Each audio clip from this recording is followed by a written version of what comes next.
В жизни нашей сегодняшней героини музыка играет особую роль. Она поет и сочиняет песни чуть ли не с детства. А недавно сумела дать на сцене Абхазской государственной филармонии концерт, который надолго запомнится всем любителям популярной абхазской песни.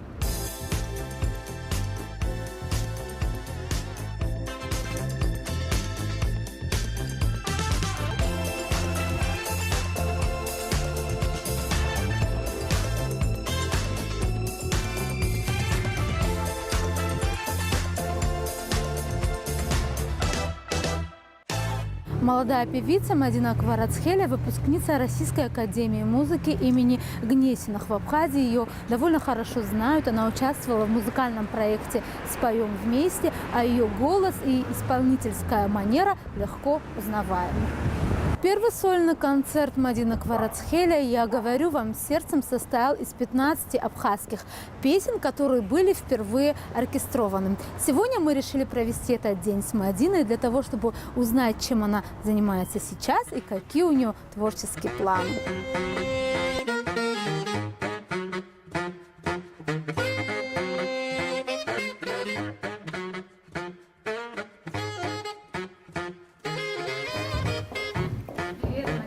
Здравствуйте. А расскажи, пожалуйста, почему именно это кафе ты выбрала для встречи? Ну, я думаю, что главная причина в том, что это кафе для меня уже родное место. Здесь я готовилась к своему первому сольному концерту. Даже так? И хозяйка этого кафе мой режиссер Нара Пиля. Да, Очень все приятно, верно. расскажешь об этом потом. Обязательно. Подробнее.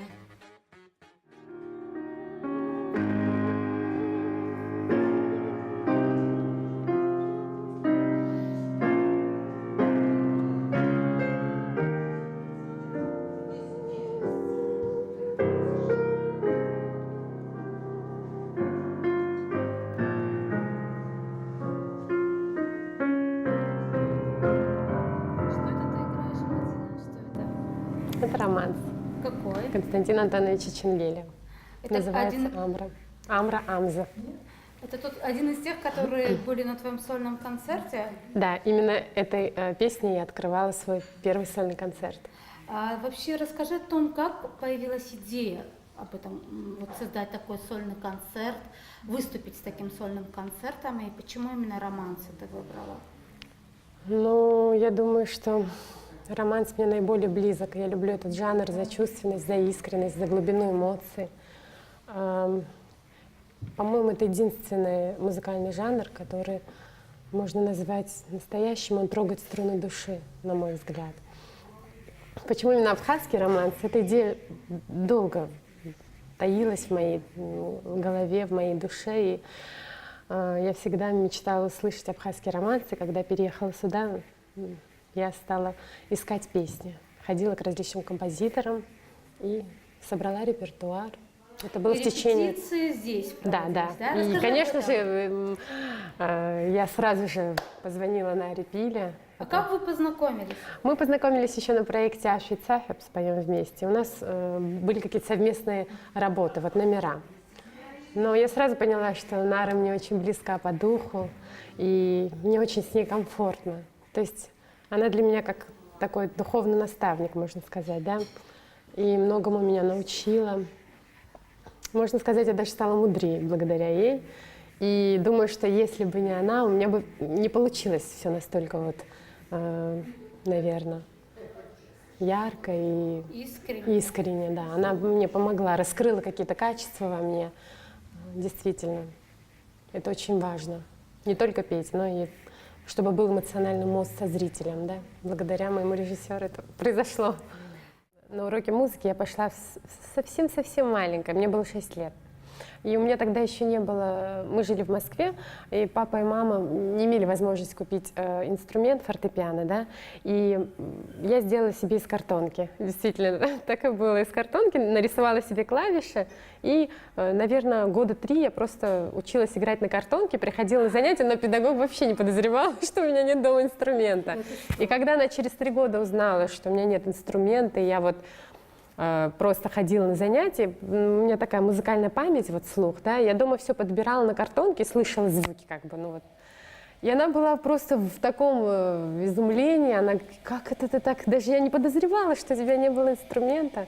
Она была очень удивлена и поражена. Она говорит, вот так вот без пианино учить произведения, играть их даже в 6 лет. Это... Потом у меня появилось пианино, я к нему пристрастилась, могла сидеть за фортепиано в день, наверное, часа 4 точно я проводила. Потому что даже мама удивлялась, что все родители своих детей заставляли идти в музыкальную школу. Она говорит, а ты бежала просто в эту музыкальную школу и с удовольствием сидела за инструментом. Папе тоже нравилось, что я занимаюсь музыкой, там, постоянно бренчу на пианино. Но единственное, что папа говорил, это если ты будешь продолжать петь, то пой только романсы. Он всегда это говорил. Не знаю, может быть, он как-то чувствовал, что я действительно этим займусь дальше. И он говорил, что не стоит петь попсу там, или что-то вот. Если ты будешь продолжать заниматься вокалом, то только пой романсы.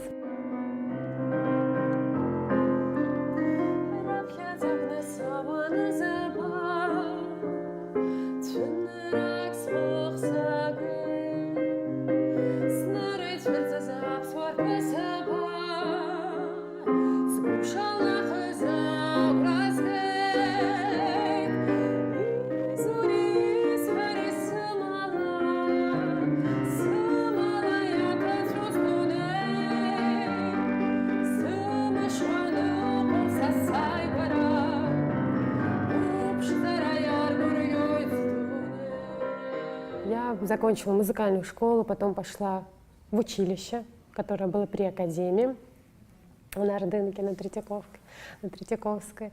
Это были самые такие интересные мои времена, можно сказать. У меня был замечательный педагог по вокалу, и он на моих уроках по вокалу всегда собирались другие педагоги, то есть они меня любили слушать, когда я только туда пришла.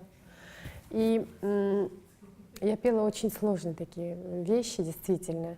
И мой педагог возлагал на меня почему-то большие какие-то надежды. Он всегда говорил, что давай, ты должна продолжить. Но всегда был против того, чтобы я уезжала на родину. То есть он говорил, тебе надо остаться в Москве. Но я себя там не особо видела. Я вот, когда не стало папы, то мы сразу сюда переехали, в Абхазию. И я поняла, что здесь я тоже не могу сидеть сложа руки. Я занялась поиском именно абхазских романсов, песен, лирических песен.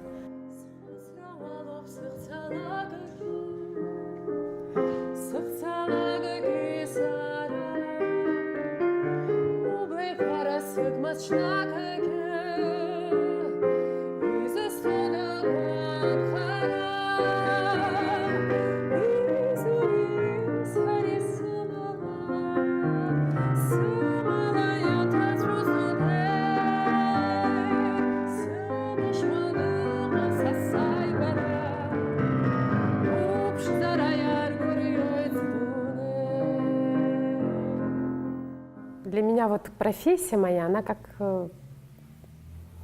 почему-то в моей жизни получается как, не как хобби даже, да, и не как увлечение. Даже каждая песня, которую я пою, она появляется в моей жизни каким-то удивительным образом. Будто бы она меня ждала, песня. А какие такие? Каждая песня немного, может быть, обо мне. А если песня не обо мне, то я обязательно ее должна пережить. Но я чувствую, даже сейчас, после моего концерта, композиторы различные, которые живут не в Абхазии, да, это за границей, там, в Москве, они мне присылают песни. Абсолютно. Я вот слушаю песни, понимаю, что это моя песня. То есть, не знаю, как это объяснить. Мне кажется, что для меня никогда не было важным публичность, слава. Я даже это, можно сказать, не люблю. Но я люблю выходить на сцену и что-то говорить зрителю, да. Может быть, если бы мне нечего было сказать, я бы не выходила на сцену. Но мне есть что сказать моему зрителю.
это был очень интересный период в моей жизни, когда я знакомилась с абхазскими песнями. Ведь там не только романсы, да, встречались даже баллады, элегии, просто лирические песни какие-то, да, какие-то на слуху, которые уже много раз перепевали. Мне было их, честно говоря, страшно петь с оркестром, потому что Например, я думала... с Харузи, да? Да, а вдруг вот как-то зритель ее не примет, там, вдруг у меня что-то не получится. Но это ведь риск, наверное, в какой-то степени, да.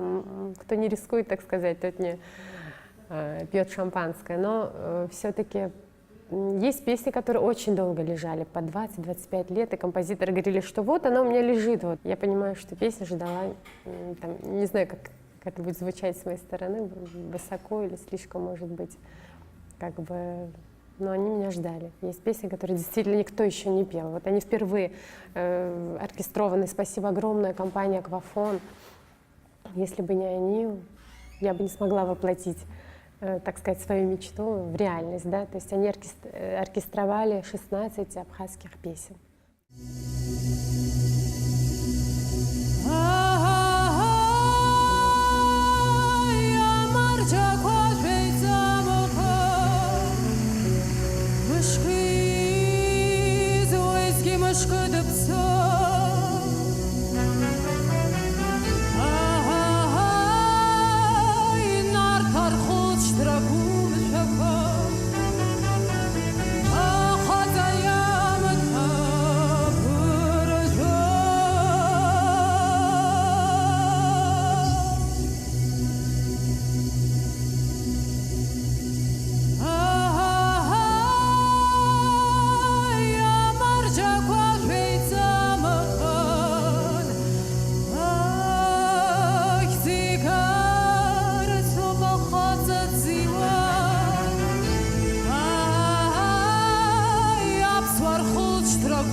Когда я только переехала сюда из Москвы, я познакомилась с замечательным композитором Атхаром Георгиевичем Хунцари.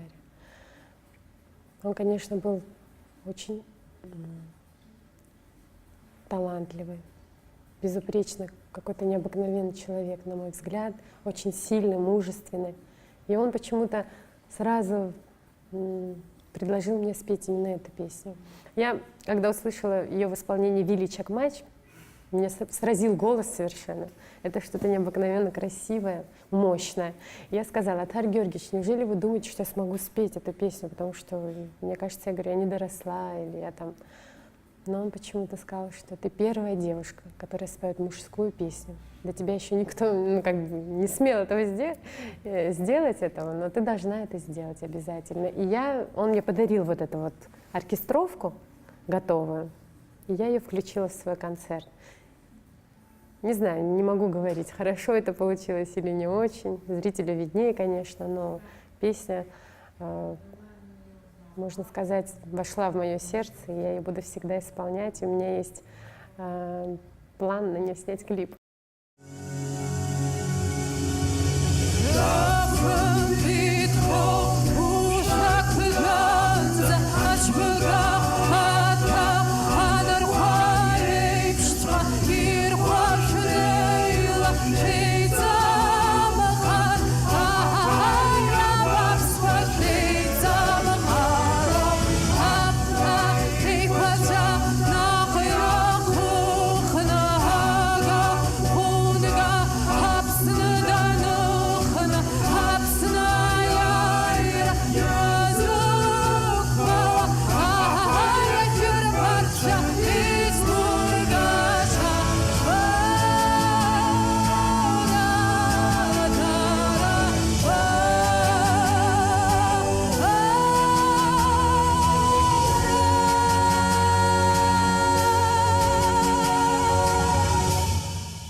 Когда я слышу звуки оркестра, вообще как он играет, то меня охватывает какое-то, не знаю, неземное вообще вот удовольствие, блаженство, да. Я считаю, что если ты что-то делаешь, то ты обязательно должен это делать на уровне, наверное, стараться хотя бы, да.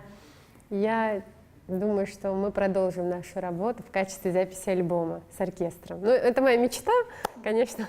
Я не знаю, как дальше сложится моя творческая жизнь, но у меня какие-то были идеи насчет моего альбома, что он должен только вот с оркестром пройти. Давид Вагевич, он просто... Я ему очень особенно благодарна за то, что он поверил в меня. Он сразу же принял эту идею. Он сказал, что... Собрал весь оркестр и сказал, что это впервые абхазский романс, мы должны поддержать Мадину. Мы должны это сделать, да. При том, что у них плотный график, они очень заняты, они нашли в своем таком вот графике время для меня. То есть я им очень благодарна. Это бесценно, то, что они для меня сделали, действительно.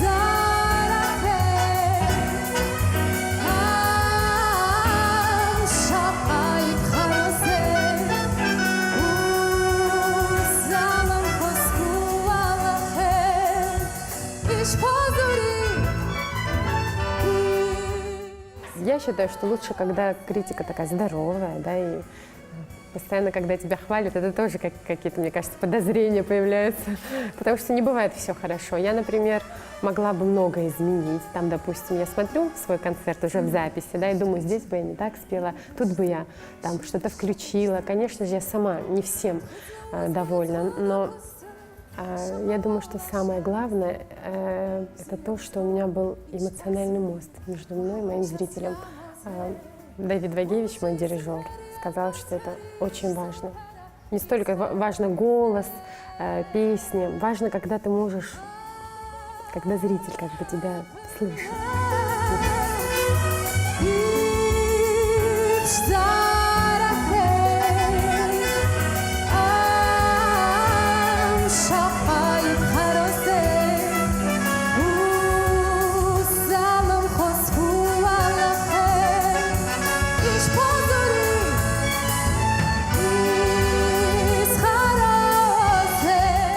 В Москве говорили только на абхазском. Мы с братом даже в школе умудрялись говорить на абхазском и в садике. И там были случаи, когда воспитатель маме набирала и говорила, что хотят ваши дети, я не понимаю, они говорят не на русском. Но как бы вот мы с детства говорим на абхазском, будто бы выросли здесь.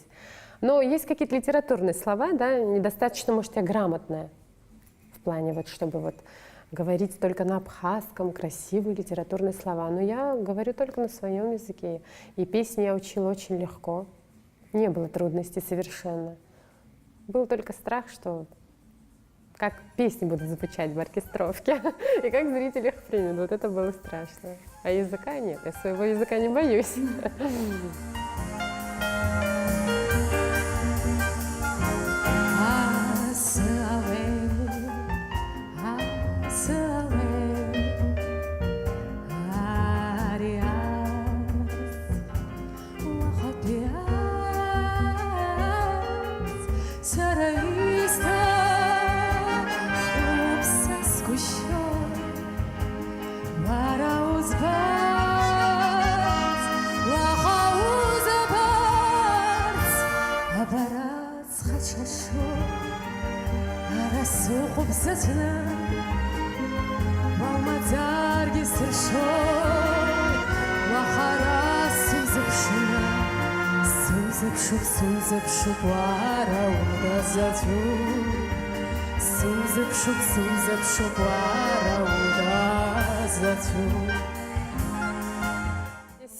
Не так просто живется нашим артистам, да, вокалистам, действительно. Но какие площадки, где ты можешь выступать? Это, наверное, государственные какие-то концерты, да, мероприятия, банкеты, свадьбы.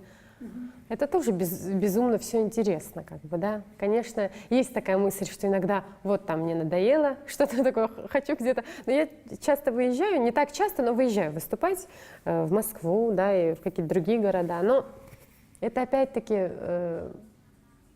все, мне кажется, не относится особенно к творчеству. Это ты просто зарабатываешь деньги, это твой доход. А творчество — это когда ты сделал что-то, мне кажется, сделал что-то, да. Например, я думаю, что в планах у меня следующий этап — это, конечно же, запись альбома. Я надеюсь, что наконец-то у меня это будет. Сейчас проблемы со студией просто. Мы пытаемся найти студию, где будет вмещаться оркестр, чтобы с оркестром записать каждый трек. Это безумно сложно будет, но я этого хочу добиться. Я надеюсь, что у меня все получится.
У меня был большой перерыв, я преподавала вокал у детишек в Доме Москвы. И сейчас снова начинаю преподавать вокал, хочу собрать детишек и делиться опытом, потому что я заметила, когда я преподаю вокал, то я тоже профессионально расту. Я начинаю, наверное, лучше петь, лучше чувствовать вот свой аппарат.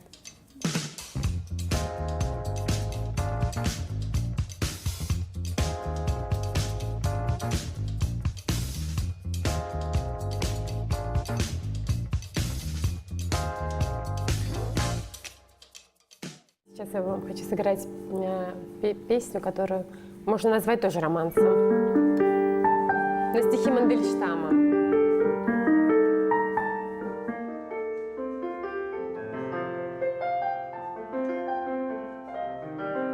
К сожалению, эта песня не вошла в мой сольный концерт, потому что мой режиссер Нара Билева считала, что я не очень созрела внутренне, чтобы передать смысл этой песни моему зрителю. Но я бы хотела вам спеть, потому что музыка моя. Я вздрагиваю от холода, мне хочется онеметь, а в небе танцует золото, приказывает мне петь. Томись, музыкант встревоженный, люби, вспоминай и плачь. Из тусклой планеты брошенный, подхватывай легкий мяч.